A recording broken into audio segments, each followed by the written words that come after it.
మీ పొలాలకు సంబంధించి, ఇళ్ళకి సంబంధించి ఏమన్నా రిజిస్ట్రేషన్‌లు చేయించుకోవాలని ఉంటే తొందరగా చేయించుకోండి. దేనికంటే 3 రోజుల పాటు మొత్తం సేవలన్నీ బంద్ కానున్నాయి. ఈ నెల 26 నుంచి 28 వరకు 3 రోజుల పాటు. మొత్తం రిజిస్ట్రేషన్ అంటే స్టాంప్ రిజిస్ట్రేషన్ శాఖ ప్రకటించింది. కారణం ఏందంటే ఇటీవల కాలంలో బాగా రోజుకు కొన్ని వేల డాక్యుమెంట్లు వస్తున్నాయి.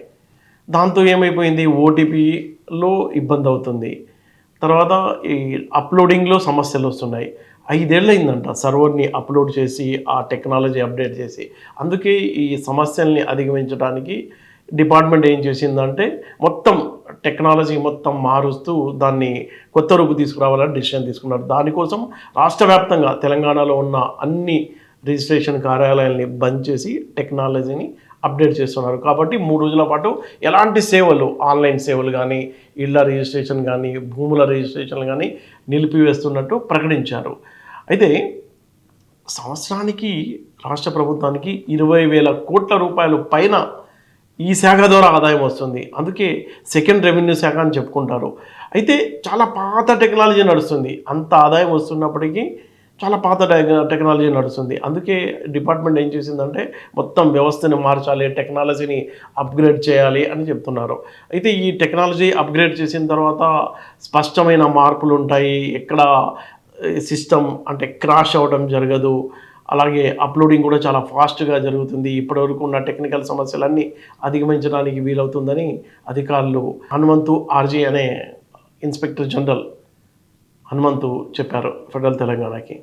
అయితే చాలా కాలంగా తెలంగాణ వ్యాప్తంగా ఉన్న ఈ రిజిస్ట్రేషన్ శాఖలో సిబ్బంది కొరత ఉంది. ఆ సిబ్బంది కొరత అధిగమించడానికి ఎవరైతే అక్కడ రిజిస్ట్రార్‌గా ఉన్నారో వాళ్ళే పూర్తిగా బాధ్యత వహించి, వాళ్ళే ఒక ప్రైవేట్‌గానే కాంట్రాక్ట్ పైన కొంతమంది ఉద్యోగుల్ని పెట్టుకొని ఇవన్నీ ఈ అప్‌లోడింగ్ అలాగే ఈ టెక్నికల్‌గా ఏవైతే పనులుంటాయో అవన్నీ చూస్తున్నారు.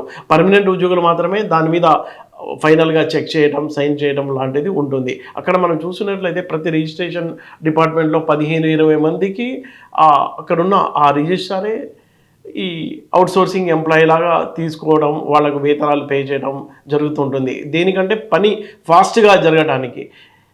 తెలంగాణలో రియల్ ఎస్టేట్ వాల్యూ బాగా పెరగడం, భూముల విలువలు పెరగడం, ఇళ్ళ విలువలు పెరగడంతో ప్రతిరోజు కూడా వేల సంఖ్యలో దాదాపుగా ప్రతిరోజు 5,000 డాక్యుమెంట్లకు సంబంధించి రిజిస్ట్రేషన్లు జరుగుతున్నట్టు లెక్కలు డేటా చెప్తుంది. అలాగే ఏడాదికి 20,000 కోట్ల పైన ఇన్కమ్ ప్రభుత్వానికి వస్తున్న నేపథ్యంలో ఆలస్యంగానైనా అంటే గత 5 ఏళ్లుగా అసలు టెక్నాలజీని అప్డేట్ చేయలేదు. పాత టెక్నాలజీతోనే వ్యవస్థ అంతా నడుస్తుంది. కాబట్టి ఇప్పుడు ప్రభుత్వం తీసుకున్న ఈ నిర్ణయంతో అటు డిపార్ట్మెంట్‌కి, పబ్లిక్‌కి కూడా చాలా యూజ్‌ఫుల్ అవుతుందని ఆశిస్తున్నారు.